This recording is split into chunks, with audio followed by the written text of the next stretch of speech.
بسم اللہ الرحمن الرحیم. اگر آپ قاسم آباد سے یا ہوش محمد شیدی فلائی اوور سے آتے ہیں تو یہاں سے یا پھر لطیف آباد سے اگر آپ آ رہے ہوں تو پھر آپ نے اگر نیاز اسٹیڈیم جانا ہو تو یہ ہے نیاز اسٹیڈیم. نیاز اسٹیڈیم جانے والے روڈ کے شروع میں 2 عدد سنگ مرمر کی تختیاں میئر حیدرآباد جناب کاشف علی شورو صاحب کے نام سے لگی ہوئی ہیں. ایک نیاز اسٹیڈیم روڈ کی تعمیر جو ٹھنڈی سڑک تک جا رہی ہے اور دوسری گرین بیلٹ کے افتتاح کی.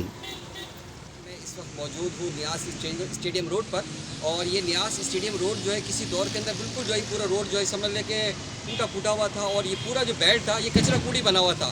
اور میئر حیدرآباد صاحب کی یہ کوشش اور کاوش سے آپ دیکھ سکتے ہیں کہ پورا یہ گرین بیلٹ بنا دیا گیا, اور اس کے علاوہ مختلف قسم کے پودے بھی لگا دیے گئے. اور یہ دیکھ لیجئے کہ یہ پورا روڈ جو ماشاءاللہ سے جو اب یہ نیاز اسٹیڈیم کی طرف جائے گا, اور وہ لوگ جو کرکٹ کے شائقین ہوں گے ان کے لیے ایک بہترین روڈ جو ہے یہ بن چکا ہے. جو ہے اسی نئے روڈ سے چلتے ہوئے آپ کو وائٹ کلر کا جو بڑا سا انکلوژر نظر آ رہا ہے یہی نیاز اسٹیڈیم کا مین انکلوژر ہے. نیاز اسٹیڈیم کے داخلی دروازے کے باہر وسیم اکرم کا مونومنٹ بھی نصب کیا گیا ہے, اور ساتھ ہی جلی حرفوں کے اندر نیاز اسٹیڈیم بھی لکھا ہوا ہے. نیاز اسٹیڈیم کے اطراف میں پیور بلاک لگائے گئے ہیں, اور یہ سارا خوبصورت منظر نیاز اسٹیڈیم کی نئی تعمیر کا ہے. نیاز اسٹیڈیم کے باہر سے وائس آف حیدرآباد سے محمد عمران.